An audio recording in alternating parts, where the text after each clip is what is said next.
Здраво, јас сум Димитар и ова е подкастот со наслов XYZ. Знам звучи како равенка, но и сушност е равенка. Алберт Ајнштајн има поставена формулата А еднакво на X плюс Y плюс Z. А ние ќе кажеме дека X е оно што не збунува и за кое имаме прашање, Y е оно што не интересира и за кое бараме информација, а Z е предизвикот за мотивација и дејство. Кога сте ги спомнале формулата X, Y и Z, неминуелно е да кажеме дека А е решение за успех. Комплицирано, нели? Да, такви сме ние, младите генерации X, Y, Z. Во овие подкасти ќе подискутираме на позначени теми, а сепак главен фокус ќе биде подетално запознавање со Зелениот договор на Европската Унија и агендата за Западен Балкан. Моите другари и колеги ги имаат жешките прашања во рубриката Отворено друштво, а Стефче Дечев ќе биде задолжен во форум Импакт да ни обезбеди подетални информации во денешната тема.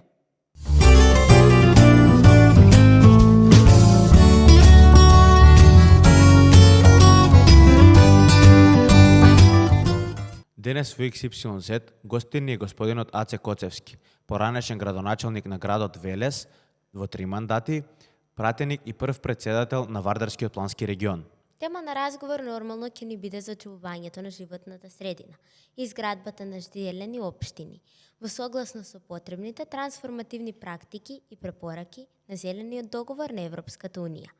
Во разговорот со нашиот гостин ќе добиеме конкретни информации како да бидеме дел од заштитниците на животната средина, како да ја минимизираме загубата на ресурси и како да го намалиме влијанието врз климатските промени. Преку искуства и вештини на нашиот гостин, ќе искажеме како може да формираме зелена општина како модел на одржив развој за заштита на животната средина.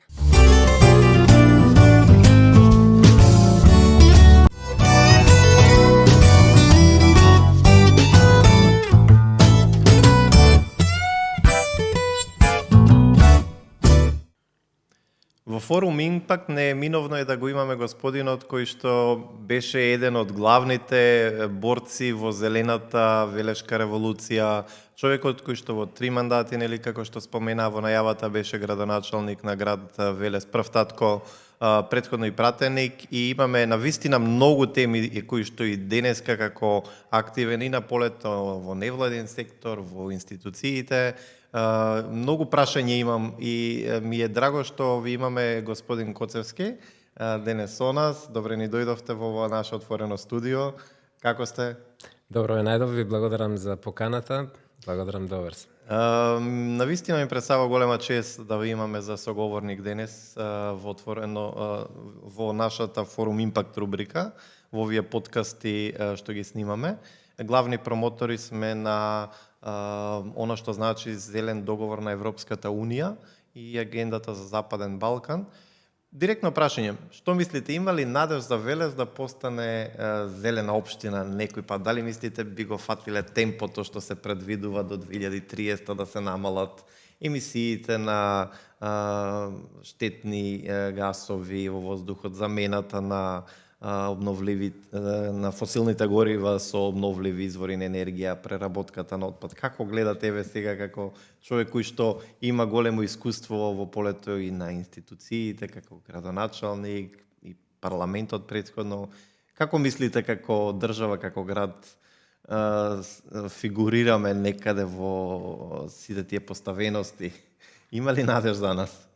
Дозволете ми најнапред да ви посакам плодна и успешна работа во подкастот и да ви честитам за изборот на оваа тема која е многу авангардна, многу важна, многу значајна.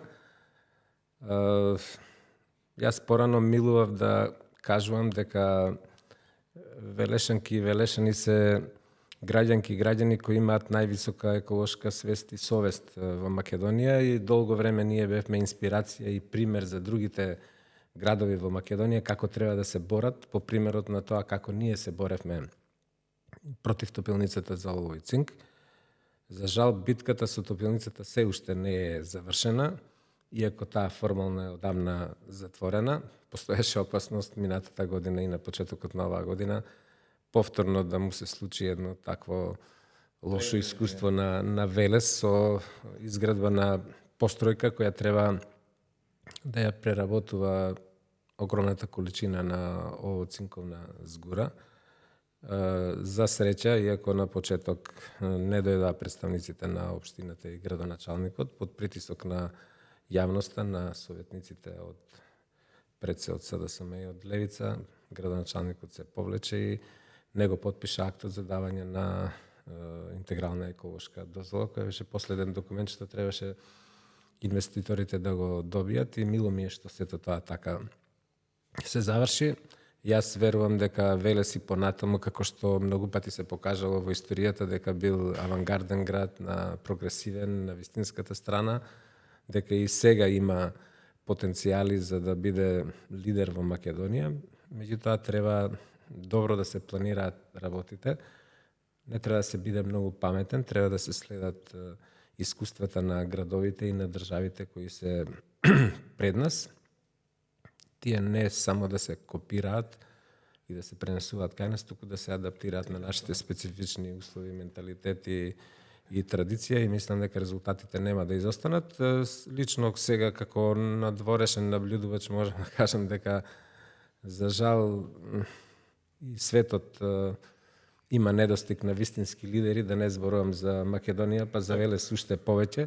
Недостасува вистинско лидерство, партиите повеќе сакаат да им се додворуваат на избирачите, особено пред избори, а избори има многу често и никогаш не предлагаат работи кои не се популарни или може да им донесат негативни поени за време на гласањето на изборите. Мислам дека треба, кај нас немаат ни концепт, а камоли да имаат стратегија како треба да се решават работите. Тоа му недостасува во моментов и на Велес и на Македонија во областа на животната средина, за отварање на зелени работни места, зелена енергија, одржлива урбана мобилност, развој на паметни градови. Значи, темата ви е многу голема, многу важна, широка, има многу обширна. Мене ми е особен предизвик, додека бев градоначалник, Велес беше број 1 во борбата за здрава животна средина.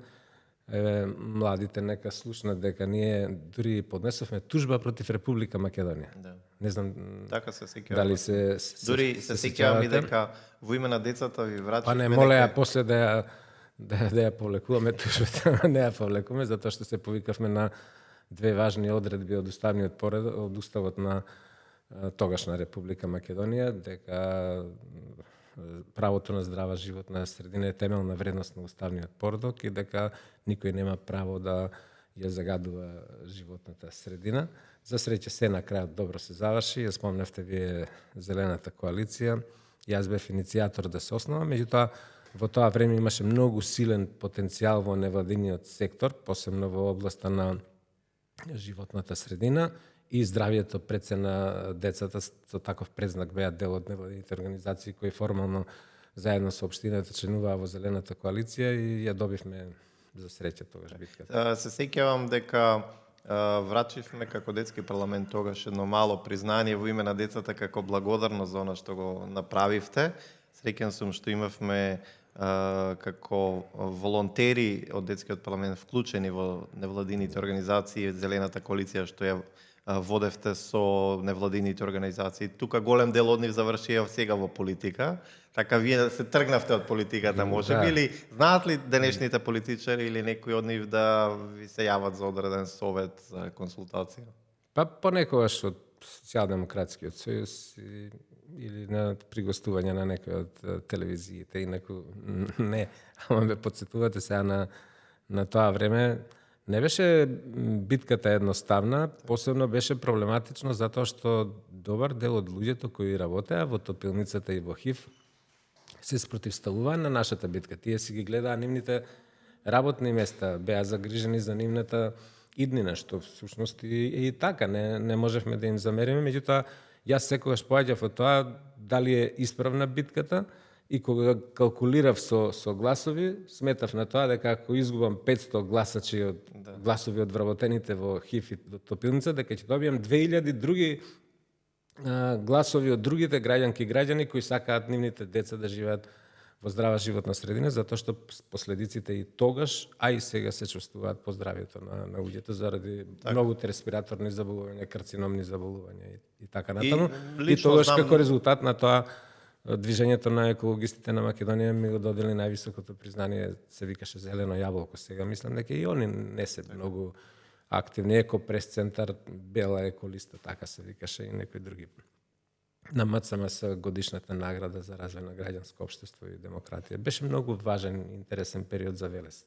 Така, дефинитивно, значи, она што беше како некоја придобивка, би рекол, не може да се замени со одредена удобност само на неколку умина. Познавам многу луѓе кои што беа вработени во топилницата, но кои што прифатија дека тоа е дефинитивно проблем и канцер на градот.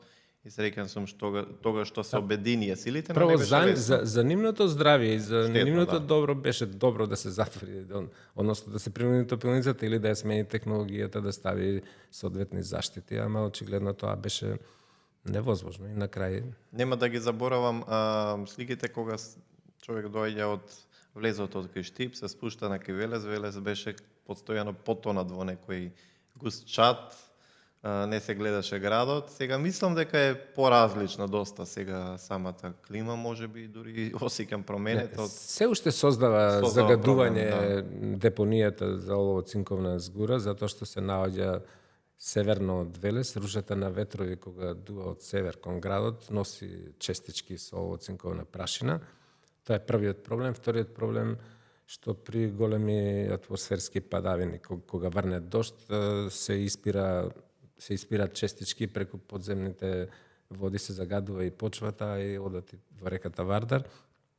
Трет голем проблем што се загадени почвите, особено околу Башино село, Речани, кај што има најквалитетно плодно земјиште, каде што се најубавите бавчи. По правило, кога би имало вистинска правна држава со висока еколошка свест, тоа така го прават во Германија, во Дуисбург, треба таа земја на длабочина од 40 см целата да се ископа, да се товари и да не се истори било каде за да не го пренесеме загадувањето на друго место, затоа што има сериозни количества на олово, цинк, кадмиум, туку треба да се носи во затворени, искористени рудници и да се пломбира во затворени. До тој степен опасно. Тоа е тоа што треба еден ден да му се случи на Велес. Така, она постројка индустријска што постои од топилницата, мислите дека може некој ден да биде како музеј, можеби на таа еколошка борба, дали за нешто може да се употреби самата... Па не, за жал таа е во приватна собственост и собствениците калкулираат според цената на светските берзи на бакарот и на челикот, дека бев градоначелник доаѓа неколку странски инвеститори. За челикот успеа да се погодат колку количина има таму, а за бакарот не успеа да се договорат и не ја продадат. Земјиштето е државно, меѓутоа постројките се на Метрутхем, тогаш се викаше. Предпоставам дека и сега така се вика таа фирма. Јас лично мислам, иако во тоа време ВМРО ДПМН отидоа од една крајност во друга крајност, од првен беа они против нашата битка, на крај кога видоа дека народот се сврте против топилницата и они се приклучија, ама отидоа во друга крајност со измени на генералниот план, ја избриша, го ставија таму да биде зеленило, да не може ништо да биде. Јас мислам дека топилницата кога се би се исчистило како што треба, затоа што и сега од постројките честички со ветрот идат на кај Васил Главинов, на кај градот, може да биде прекрасна индустријска зона за лесна незагадувачка индустрија, затоа што има изворена инфраструктура. Има крак од железничката пруга до топилницата, има голем цевковод за големи количини на вода од Вардар за технолошка вода, има паркинзи, има административна зграда, има една машинска работилница на која јас дипломирав. Има убави услови што може да се искористат. Не треба други зони од градот бизнеси да се што не окупираат. загадуваат, зборувам за незагадувачки бизнеси, а не за бизнеси што Да, загадуваат. но не треба други делови од Да, градот треба да се има визии, да се има стратегии, да се има концепти за развој, а не ад хок под притисок на јавноста популистички да се носат нерационални Пред 2-3 години чинам беше еден проект кој што значеше нов урбанистички дел во северниот, северозападниот дел во градот. Мислам дека и нов пристап за градот и Тоа е измореден проект правен од професори врвни од архитектонскиот факултет кои предаваат на таа катедра за урбанистичко планирање. Атлантис е инвеститор. Меѓутоа во овој момент се уште мислам дека утопија е прекрасна визија, но некои работи неповратно се изгуби. Јас, например, мислам дека е голема грешка на градот што дозволи оној простор што некогаш беше зеленило и парковска површина над касарната, што дозволија да се изгради таму голем број стамбени згради и трговски центар. Јас да бев градоначелник немаше да го дозволам тоа. Мислам дека сега центарот на градот е изместен, поголема живост има од мислам околу касарната, односно од трговскиот центар, од гимназија нагоре. Во тој дел на градот недостасуваат парковски површини, требаше тој простор да биде парковска зелена површина или пак во крајен случај да се искористеше за некои јавни функции за општината, за државата, а не за комерцијални згради. Финтата беше дека тогаш беше министер за одбрана на Коњановски дека ќе се градат станови за професионални војници, за војни лица. Таму сега ниедно воено лице нема добиено стан. Тоа беше само манипулација, колку Генералштабот, Министерството за одбрана да даде согласно, затоа што не сака, јас повеќе пати разговарав, дадоа согласно само за црквата Свети Јован, бидејќи е на ќошот наизгора, за друго не сака ни да слушнат. После што се случи, како се случи. Во поново време доста говорите во поглед на урбаната мобилност во градовите, бидејќи голем дел од нашите градови се градени како градови за автомобили, она што го велам, не градови за луѓе или целите сообраќајници можеби. Што мислите, кој од градовите и општините во Македонија има најголема можност да овозможи поголема инфраструктура за граѓаните, за велосипедите, отколку за автомобилите? Да. Прво би сакал да кажам дека темата за одржлива урбана мобилност е вистинска европска тема. Европската Унија, Европската комисија се повеќе пари од фондовите дава за изградба на велосипедски патеки и за решавање на проблеми од областа на одржливата урбана мобилност, отколку што дава за класични автопати, улици, патишта. За жал Македонија страшно заостанува и многу сум тажен заради тоа. Се обидов на двајца министри од мојата партија да им предочам колку е важна темата и дека треба Министерството за транспорт и врски како матично министерство да се заинтересира, да вработи луѓе кои се познавачи на таа материја за да ги превземат искуствата. За жал не успеав да го уведам ни едниот ни другиот. Велес имаше привилегија затоа што први донесовме во Македонија стратегија за развој на Велес како паметен град до 2030 година и први во Македонија донесовме план за одржлива урбана мобилност и се зачленивме во Сивинет. Тоа е една мрежа на градови и региони, пред се од Хрватска и Словенија и од поранешните држави, секако не нарекуваат Западен Балкан и Југоисточна Европа. И имав можност да бидам и во управниот одбор и да присуствувам на многу настани, дури денес ми доставуваат нивните информации од кои можам да следам што се случува во Европа, што на тој план превземаат градовите во Европа. За жал, ние сме многу далеко. Сега актуелна е темата со сообраќајното решение во централното градско подрачје. Не знам дали следите. Тој проект е финансиран од Европската Унија. Тоа го блокира можеби на некој начин. Во вредност од 760.000 евра, меѓутоа тој не може да се гледа изолирано, туку треба да се гледа како дел од една целина. Но што е важно да се знае, основната, посебно младите нека слушаат, значи концептот на развој на градовите од аспект на одржлива урбана мобилност е да ги направиме градовите да бидат добри за нашите деца. Значи запомнете. Хуманизација на да просторот. бидат добри за нашите деца, затоа што ако се добри за нашите деца, тоа значи дека се добри за сите нас. Концептот на одржливата урбана мобилност на прво место треба да ги вратиме да видат пешаците. На второ место велосипедистите. На трето место добро организиран јавен градски превоз на еколошки прифатливи горива и дури на четврто место да бидат автомобилите. Во Велес е обратно. Во Велес се правиме за да им направиме паркинг места на автомобилите во центарот. Сега пред да дојдам, подготвувајќи се за разговорот, сакав да видам што е најново во Европа. И ме фрапираше информацијата дека Париз во пресред на Олимписките игри 100 улици ги претворило од улици за движење на автомобили во пешачки улици. И познатата значи, тренд е во Европа да се претвараат улиците во пешачки зони.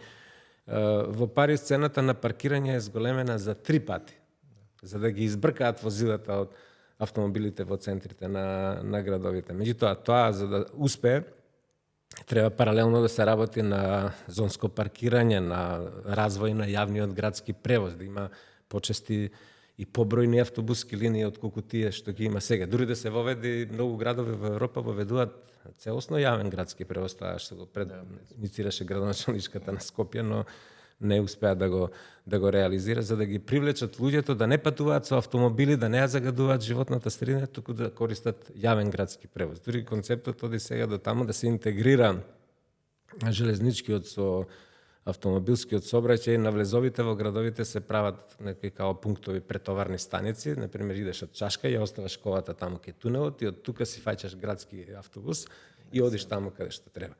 А нашите навики се ако може во кафичот да влеземе со кола или со мотор, би влегле и во кафичот. Значи не сме навикнати да Мора да го видат дека има да пешачиме. Инаку основното прашање беше кои градови, па пред се мислам дека новите градови, како голем дел од територијата на Скопје, кои се современи, проектирани урбанистички по новите стандарди со широки улици и булевари, се најсоодветни и тие што се во рамничарски терен. Пред 2 недели приватно бе во Струмица, се изненадив колку многу нови велосипедски патеки има обележано и во Скопје мислам дека има солиден број на велосипедски патеки. За жал Велес не е најпогоден за тоа, затоа што имаме една улица во центарот на градот, конфигурацијата на теренот е многу лоша, но тоа не значи дека треба да се откажуваме. Може да се користат тротинети, други видови на возила и така. Кога веќе ги споменавме младите, јас имам уште многу прашања, ќе ги вклучиме и нив сега. Имаме рубрика Отворено друштво, ти имаат прашања за вас. Предлагам да ги слушнеме.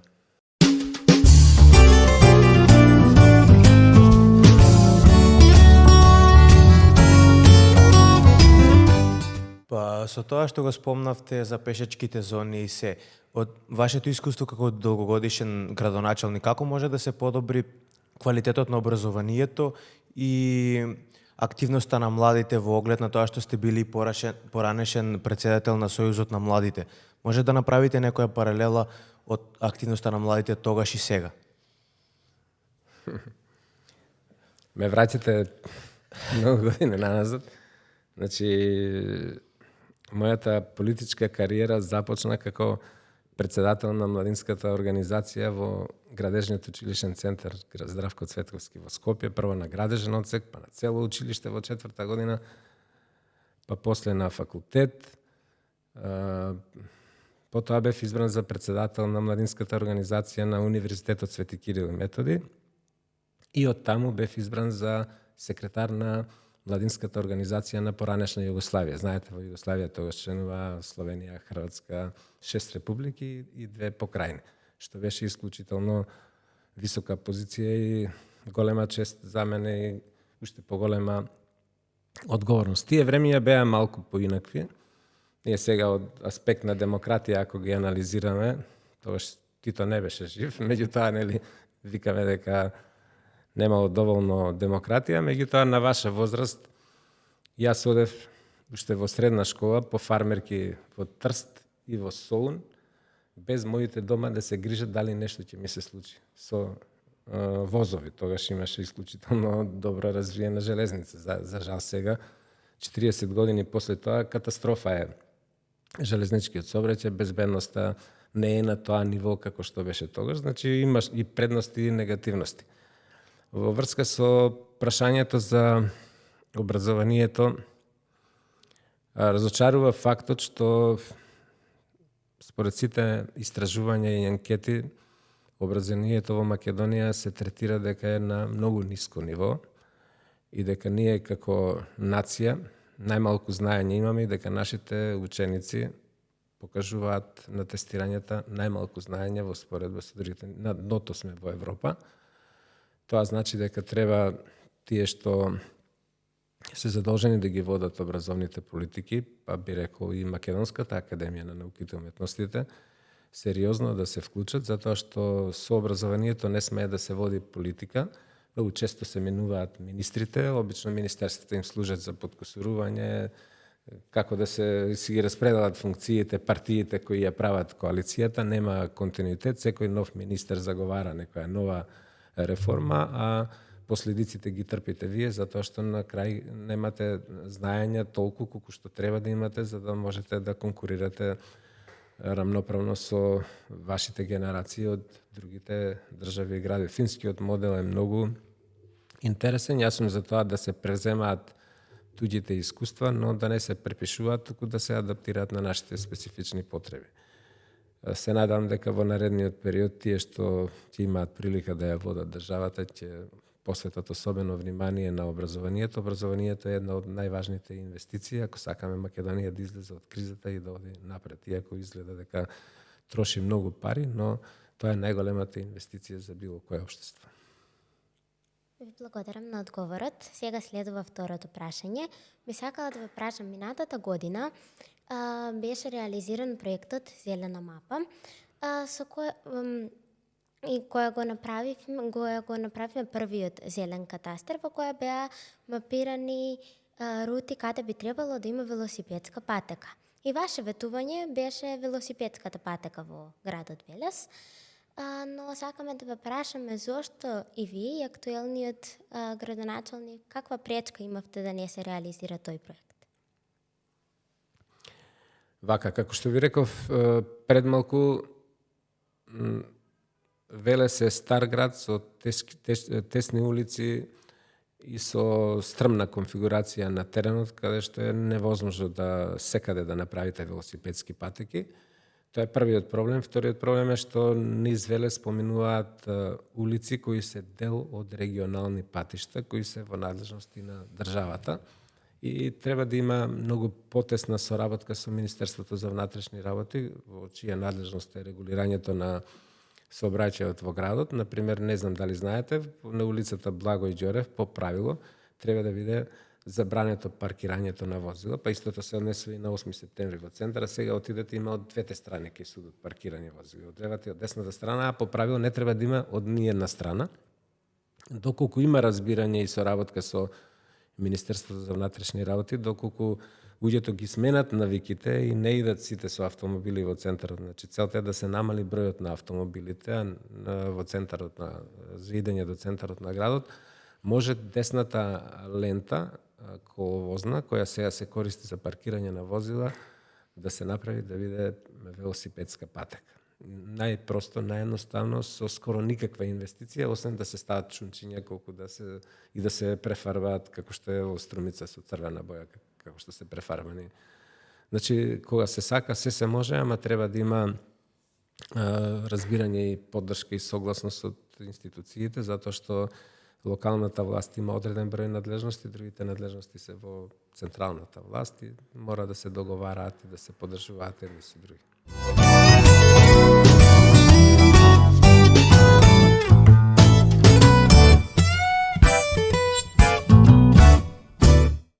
Интересно е секогаш да се работи со помладите генерации. Минатата година со нив имавме убав проект кај што говоревме и за јавниот превоз во градот, но и можноста да биде достапен и во повисоките делови во градот, за велосипедските патеки. Дефинитивно станува тој еден повик до општината да се размисли како може тоа конечно да се реализира, но не само во градот, нели до езерото Младост. И ви имавте, знам, тоа беше убав проект кој што се започна, но некако остана и со јавниот транспорт. Што мислите, каков е квалитетот на... Значи, Велес е прва општина и единствена која има, така се вика студијата, транспортен модел на Велес, финансиран со грант од околу 200.000 евра од Програмата за развој на Обединетите нации UNDP. И штета што повеќе од 2 години поминаа, општината ништо не превзема на таа тема. Таму е целосно разработено, значи правена е студиозно со мерење на протокот на возила и дадена е шема за одвивање на јавен градски превоз за нови автобуски линии, да речеме во повисоките зони со мали возила, како во Турција со по 7 седишта, за да може да стигне на што повеќе места, за да се намали притисокот за прилив на леки коли во централното градско подрачје. Се надевам дека во наредниот период ќе преовлада мислењето, како што реков, мора да се има концепт и да се гледаат пошироко, а не парцијално и популистички работите, за да може да се најдат соодветни решенија. Инаку секогаш ќе има недоразбирања и реакција од граѓаните. Веќе ви го кажам примерот, кога бевме ние во Љубљана, затоа што по примерот на Љубљана го правевме планот за одржлива урбана мобилност и фирма од Словенија го правеше и не однесува на прием кај градоначалникот. Ljubljana е еден од најчистите градови не само во Европа, туку и во светот, и многу убав град за живење. Кога почнал Зоран Јанковиќ, кој долги години е градоначалник на Ljubljana, да ги заговара овие реформи, дури на седница на Општинскиот совет бил удрен со шамар од тие што биле противници на таа идеја. Сега Ljubljana во центарот нема автомобили. Да. Прекрасен град кој што квалитетот на живот и начинот на живот кај луѓето можат многу искуства да се влечат од таму. На крајот би сакал да спомнам дека темиве се многу важни покрај зелената економија, зелени работни места, циркуларна економија. Треба да ви препорачувам да се позанимавате и со два други големи проекти кои треба да му се случат на Велес. Значи Велес е влезен во ИПА-3 програмата на Европската унија за изградба на колекторски системи, пречистителна станица, негде можеби ќе фати сега поново и 25 милиони евра. Првата проекција беше да биде околу нешто под 24 милиони евра, меѓутоа правеа некои корекции. Се надевам дека брзо ќе почне реализацијата. Исто така треба да се наоѓа проблем за одлагање на цврстиот комунален отпад. Заглави... Точно тоа е моето едно следно прашање. Каде е пречката? Зошто не е реализирано на депонија се уште, нели? Некаде од 94-те читав дека е ветувана како... Не знам дали ги знаете новините. Владата, додека Заев беше премиер, побара од општините да се откажеме од законската надлежност според Законот за локална самоуправа за одлагање на цврстиот комунален отпад, затоа што многу градоначалници, особено тие кај што требаше да бидат лоцирани во 8-те плански региони, требаше да има 8 нови санитарни депонии. И имаше проблем. Ни еден градоначалник не сака на неговата територија да има санитарна регионална депонија. И заради тоа се направи промена за нашиот регион. Се направија измени, ние треба да го одлагаме ѓубрето во Свети Николско, во едно село, меѓутоа градоначалникот се уште и сегашниот не дозволува на негова територија да се гради пречистителна фабрика за третман на цврстиот комунален отпад, иако парите од Европска унија се обезбедени пред можеби повеќе од 7-8 години. За жал имаме и такви ситуации.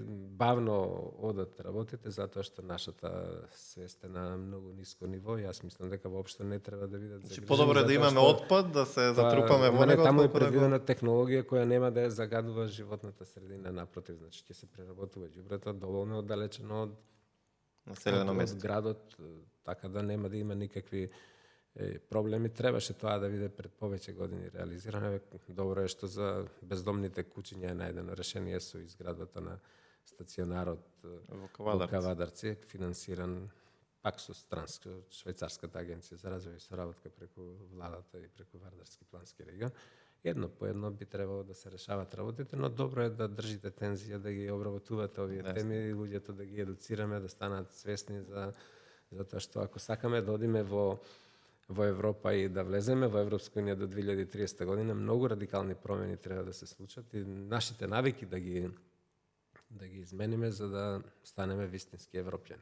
Кога го споменавте регионот, например, ние имаме, мислам дека чинам 8 пратеници кои што имаат потекло од Велес или се уште нели живеат во Велес, но некако борбата за да се донесат некои инвестиции или развојни проекти за Велес како да изостануваат, не знам, тој е мој впечаток. Претходно знам дека на неколку пати имавте и некои можеби мали жестоки расправи со одредени министри тогаш да се дозволат одредени фондови во поглед на регионот или општо за Велес. Како излегувавте на крајете со министрите? Која е постапката да се дозволи пријателските врски или како свесноста на министрите да се дозволи рамномерен регионален развој може да се случи? Македонија за жал е исклучително многу нерамномерно развиена држава. Но тоа не е единствениот проблем. Другиот проблем е со ниското ниво на политичка култура. Нема правичен и праведен систем на распределба на средствата од централниот буџет кон општините. Туку во најголем дел средствата се распределуваат со субјективни критериуми по родно-крајска линија, во зависност од тоа колку градоначалникот е омилен во врвот на неговата партија, колку и во владата има министри од Велес, или, односно, сега за Велес зборуваме, што не е според мене исправно, треба да има правична, праведна распределба на средствата од централниот буџет кон општините. Ако гледаме во овој мандат сега, да речеме, затоа што имаше министри многу од Куманово, пред тоа од Струмица, Лјупчо Николовски, од Крива Паланка, си земам слобода тоа да го кажам, таму многу пари се однесоа од централниот буџет, за разлика од другите. Па во тие општини и баба ми би победила на избори за градоначалник, кој ќе ти дадат еден куп пари, ако си паметен, добро да ги инвестираш и да ги вложиш. Значи не е решението во тоа, туку да се изгради вистински правилен систем за распределба на средствата од централниот буџет и мора ние како Велешани да сватиме дека на власт на централно ниво многу малку не има. Има пратеници случајно, затоа што сите се од различни партии, родум од Велес, меѓутоа повеќето не живеат во Велес. Кој да е на власт, и СДСМ кога е на власт, и ВМРО кога е на власт, добро е да има што повеќе луѓе по потекло од Велес во институциите на централната власт, се додека вака системот функционира по принцип на лобирање, за да може градот да добива доволно финансиски средства за да се развие. Земете го примерот со мостот кај Башиносел. Колку влади помина, цело време алармиравме дека може секој момент да се сруши мостот. Замислете да се сруши мостот кај Башиносел, во што ќе се претвори Велес. Кај ќе одат оние тешки возила со шлепери со огромни приколици. Не можат улиците да ги примат во центарот на градот. Треба да има луѓе што ќе мислат и што ќе лобираат и што ќе влечат за Велес. Ако сакаме да одиме напред, ако веќе не можат како пратеници да се изборат за правична распределба на државниот колач кон општините. Еден убав проект го имавте и во поглед на Смарт Лейк или Велешкото езеро Младост. Тој се започна со вашиот тим кога бевте градоначалник. И се заврши. И се заврши тогаш, но некои активности последователни можеби изостана. А според мене се случува и некоја урбанизација во поглед на таа убавина што имаме на езерото Велес. Некако дури пожарот кој што беше, мислам, 2019, како да овозможи после тоа да се случи огромна урбанизација. Како гледате на тој момент? Што може да се заштити се уште во поглед на езерото? Ова е, според мене, ептен важна тема. За жал, мислам дека и СДСМ и ВМРО ДПМН тактизираат. Јас и покојна Сонја Пренчова и Руковска сме иницијатори и автори на идејата да се урбанизира крајбрежниот појас на езерото Младост. И како автор на идејата, да речем, заедно со Сонја, многу сум разочаран кога одам на езеро и кога гледам што се случува таму. Беше замислен концептот Карши Романтик да биде сателитската населба, значи зона за живење и за викендување, а просторот Карши Бродот да биде само за бизнис, односно за угостителски, хотелски капацитети. Сега на Велес му се случува катастрофа, според мене, затоа што таму се градат неконтролирано огромни објекти. Според мене таму се направени тешки кривични дела и на луѓе од општината, и на луѓе од бизнес заедницата. Ако се сеќавате зошто го рушеа Космос на Фијат Цановски, истото се случува и на езеро.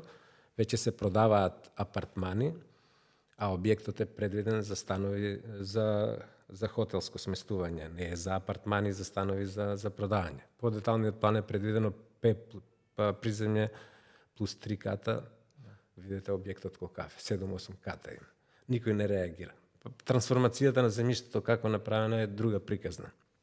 Си градат викендички, таму добиваат одобрение за градба, да градат сместувачки капацитети за туристи, ловџи од Грција кои доаѓаат, они си ги претвараат, ќе земат такво одобрение, после си ги претвараат во викендички за живење, што е, според мене, груба злоупотреба на законот и на деталниот урбанистички план.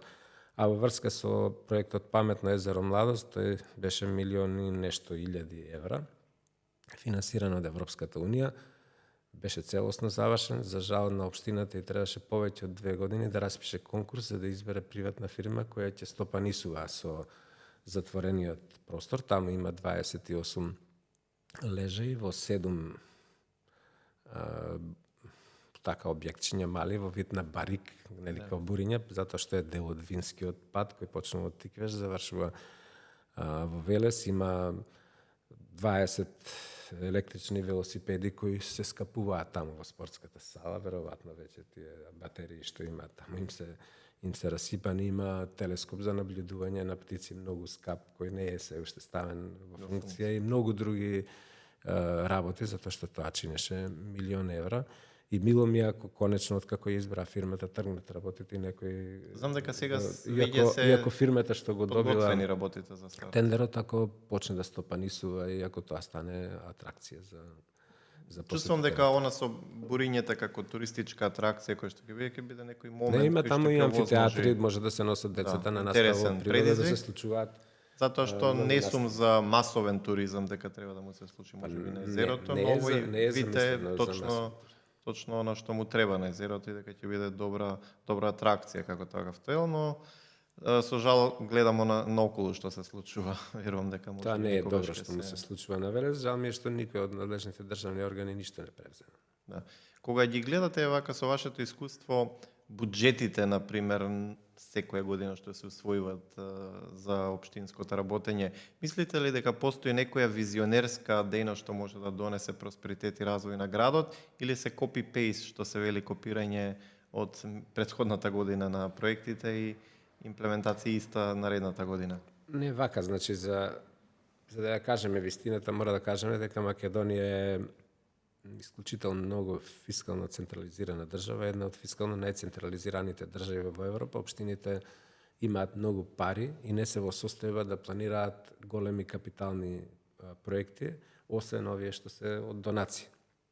Че ако направите анализа во времето на градоначалникот Марко Колев што се гради Велес, ќе видите дека еден дел од проектите, како што е Кеот, во вредност од 430.000 евра, централното градско подрачје 760.000 евра,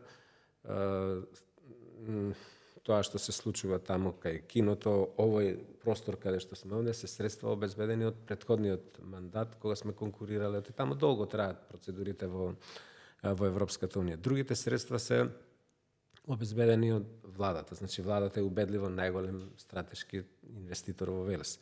Доколку ги исклучиме овие проекти, ќе видите дека многу малку со собствени средства општината успеала да изгради, иако за пофалба е нивото на полнење на буџетот од страна на општината со собирањето на даноците. Значи, решението треба да се бара во поголема фискална децентрализација, општините да добијат многу повеќе финансиски средства за сами да одлучуваат за изборот на приоритетите каде ќе ги трошат тие пари. На Велес му требаат многу пари за да ги реши големите проблеми. Мостови на Вардар, за обиколница од Башино село, за топилница, за низ центарот на градот, да не поминува тешкиот сообраќај што оди кон индустриските зони и кон Чашка, извор Богомила. Тоа општината не може да го направи, било кој да е градоначалник, не треба партиите меѓу себе да се обвинуваат и за тоа што треба и за тоа што не треба, туку треба да бидат многу реални. Друг проблем е што минатата година општината пренесе дури 45 милиони, некна беше на дневен ред годишниот извештај, неискористен, испаѓа дека има солидно ниво на собирање на приходи, ама нема капацитет да ги потроши. Истото му се случува на Министерството за транспорт и врски со капиталните инвестиции. Не успеа ни да ги потрошат, но општините им дава пред крај на годината 40 на милиони евра за капитални инвестиции. Значи мора да се работи на развој на капацитетите на општината, за да може тие пари што ќе се соберат и да се потрошат. Општината не треба да штеди, општината треба домаќински тоа што ќе го собере и да го потроши. Тоа е функцијата на општината, затоа што со секоја нова инвестиција се подобрува квалитетот на живот на граѓаните во одредени делови од градот. Така, вашето искуство е огромно и како градоначалник и како татко на градот, но и претходно и како пратеник и општо на што го работите сите овие години. Верувам дека низ луѓе кои што ќе гледаат овие подкасти нема да се свати ова како критика, но туку напротив како мотив плюс и можност за консултација со вас. Неминове да ја прашам како сте сега со ангажмани, надвор сте можеби од политика повеќе, но среќен сум што сте посветени на овие зелени теми, што многу пати несебично го споделувате вашето искуство со сите новитети и иновации кои што ги следите активно и ден денес. Како го окупирате вашето време? Па, воглавном сум посветен на како дипломиран градечен инженер на изведба на објекти во собствената семејна градежна мала фирма. Следам политички настани будно, скоро се, не знам, дури може би претерувам во сето тоа. Добро сум информиран, но Има некоја желба Не. повторно за политички ангажмани? Не? Немам веќе, не ми е како што треба здравствената состојба за да бидам заинтересиран за некои високи функции, но следам се што се случува и се обидувам тие што ќе ми побарат совети да им помогнам и да им дадам вистински совети. Колку тоа го прават е... Имате Друго време, прашање. може би, освен бизнис дејноста или моменти на релаксација, да одлучите во блиската околина некаде да одите, некаде, не знам, на прошетка, на одмор. Па ги користам сите прилики, градинар сум на 3 места. Така? Тоа Во не сум моето убеден. родно село, во дворот на кучичката, во дворот дома, во фирмата, така да јас сум задолжен за одржување на цвеќињата, за косење на тревата. Така, тоа ме одмара на некој начин. Знаете да го оставам. потрошите доста од времето Да, таму, значи. Да, и бара и сериозен ангажман, посебно сега кој ќе почне да врне и да расне тревата, многу често треба да се коси, така да понекогаш е и напорно, но се што се работи со љубов не е тешко. Верувам дека со вас има уште многу што да разговараме, нели ново поглед еве на времето кое што одвоивте денес тука, ви сум доста благодарен. Отворивме некои пикантни теми, можеби за Велес, нашата општина, но и општо за зелената трансформација. И за крај, мислите ли дека можеме да го фатиме оној воз за трансформација на општината кон зелена?